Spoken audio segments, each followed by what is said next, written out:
Jangan lagi ada kata-kata ya tarim, ya tarim. Ya tarim, ya tarim. Yang paling aneh ini orang Jatim nyanyinya ya tarim. Bukan ya Jatim. Ya tarim, ya tarim. Syailillah, syailillah, syailillah, syailillah. Itulah maka disebut dengan tarim. Emang Nabi pernah mendoakan Yaman? Ya. Allahumma barik lana fi yamanina, Allahumma barik lana fi yamanina, Allahumma barik lana fi yamanina. Berikan berkah kepada negeri Yaman. Memangnya ada sahabat Nabi yang dari Yaman?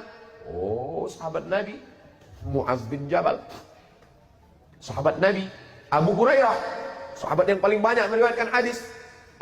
Ad-Dausi, satu kabilah dari Yaman. Ada orang Yaman yang hebat. Nanti kalau dia datang ke sini, kamu minta doa sama dia, doanya makbul. Siapa dia ya Rasulullah? Kami yang ikut perang denganmu. Kenapa kami minta doa? Pokoknya kalau dia datang ke sini, minta doa. Nabi meninggal baru dia datang. Ternyata dia tidak ketemu dengan Nabi walaupun hidup di zaman Nabi. Dia tetap berada di Yaman. Karena dia menjaga ibunya. Dia adalah Uwais Al-Qarni dari Yaman. Setelah Nabi meninggal baru dia datang. Dialah yang menggendong ibunya. Dari kecil dia menggendong kambing. Dia gendong anak onta. Supaya apa? Latihan supaya bisa menggendong ibunya dari Yaman. Berjalan kaki ke kota Makkah Al-Mukarramah.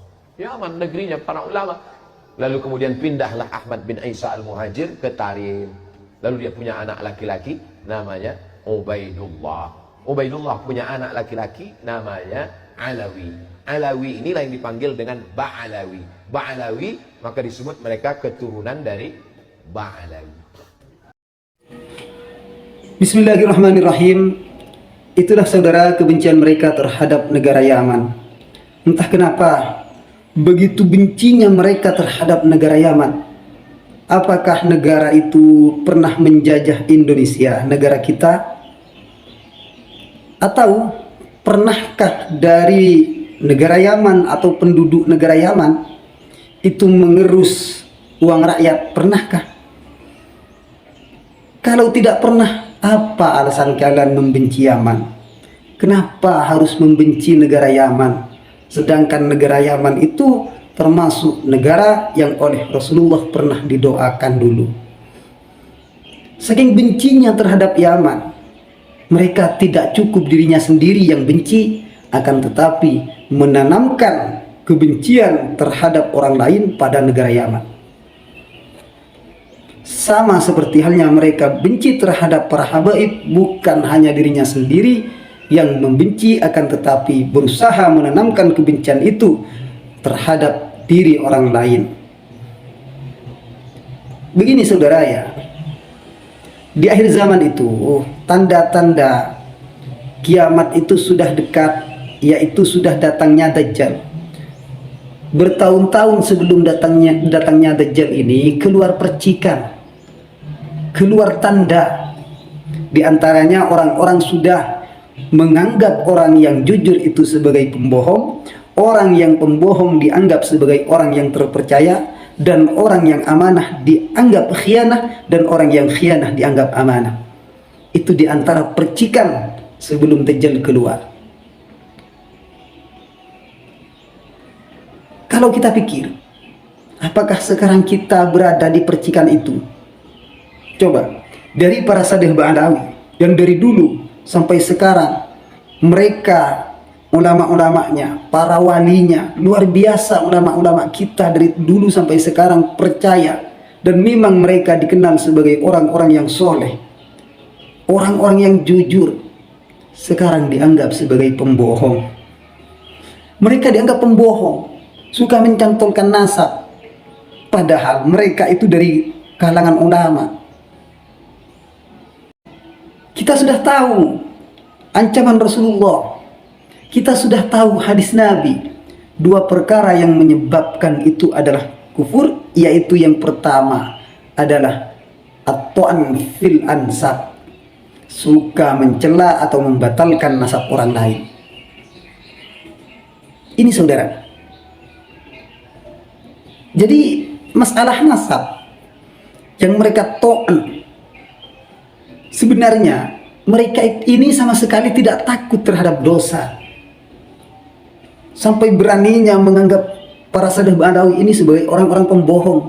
Setelah dari dulu kita kenal mereka ini sebagai orang-orang yang soleh, orang-orang yang berilmu. Banyak di antara mereka itu para wali Allah. Bagaimana kata Rasulullah SAW kita membenci atau memusuhi para wali Allah? Bagaimana? Entahlah apa yang ada di pikiran mereka. Yang jelas hanya pemberitahuan. Sebelum Dajjal keluar, ada percikan yang merupakan orang yang jujur dianggap pembohong, sedangkan orang yang pembohong dianggap orang yang jujur. Pikir saja sendiri. Orang yang amanah dianggap khianah, orang yang khianah dianggap amanah. Coba pikir saja. Tidak usah saya jelaskan, pikir saja. Ini yang pertama. Yang kedua, ta'lamu min ansabikum, kata Rasulullah, ma tasiluna bihil arham. Carilah nasab kalian, nasab kita, cari nasab kita, cari tahu. Tapi nasab yang bisa menyebabkan untuk kita bersilaturahim. Cari tahu, jangan kita mencari tahu nasab orang, mencela nasab orang, membatalkan nasab orang, sedangkan nasab kita sendiri tidak terurus. Kita tidak tahu dari mana asal kita tidak tahu siapa mbah-mbah kita tidak tahu siapa bahkan orang tua kita. Jangan saudara. Nasab kita sendiri yang dianjurkan, yang diperintah untuk apa? Untuk kita ketahui. Apa tujuannya? Untuk kita bersilaturahim. Bersilaturahim dengan saudara, bersilaturahim dengan sepupu, 2 pupu, 3 pupu, mengeratkan hubungan antara famili. Fa inna silaturahim, karena silaturahim itu mahabbah. Karena silaturahim itu bisa menambahkan rasa cinta di dalam keluargaan. Itu pentingnya kita mengetahui nasab kita sendiri. Jangan nasab orang lain kita cela, jangan nasab orang lain kita teliti, sedangkan nasab kita sendiri tidak jelas kemana. Oke, ada kata Imam Ibnu Hajar bahwasanya kita harus menjaga, mendobet nasab-nasab yang berkaitan dengan nasab Rasulullah SAW. Itu tugasnya nasabah, bukan tugasnya kita. Tugasnya nasabah, ya, bukan tugas kita. Nasab yang sudah jelas oleh nasabah dari dulu diisbat sampai sekarang, terus baru muncul sekarang mau mendobet nasab Sadeh Ba'alawi yang dirinya saja masih belum kita ketahui.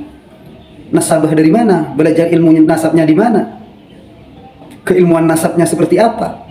Ketika diundang diskusi kabur. Ya tidak memenuhi syarat nasabah, saudara. Apalagi tidak kita kenal, tidak pernah ada satupun dari nasabah yang mengakuinya. Ya. Itu yang kedua. Jadi sekarang ini saudara, banyak orang yang tidak ahlinya sok-sokan jadi ahli. Sehingga kalau ini kita biarkan, maka kita hanya nunggu kehancuran saja. Fantadhirus sa'ah. Kita hanya menunggu kehancuran saja. Entah siapa setelah para habaib kalau ini sukses. Na'udzubillah. Seperti itu.